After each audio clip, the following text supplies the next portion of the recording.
Уважаеми младоженци, днес за вас е радостен и щастлив ден.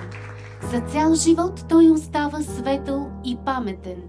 Най-хубавият човешки празник, израз на най-прекрасните чувства, които свързват двама влюбени. Вие дойдохте по собствено желание да потвърдите вашето взаимно съгласие за честен и благороден съюз.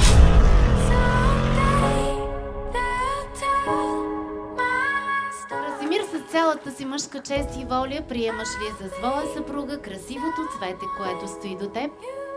Да. Аплодисменти!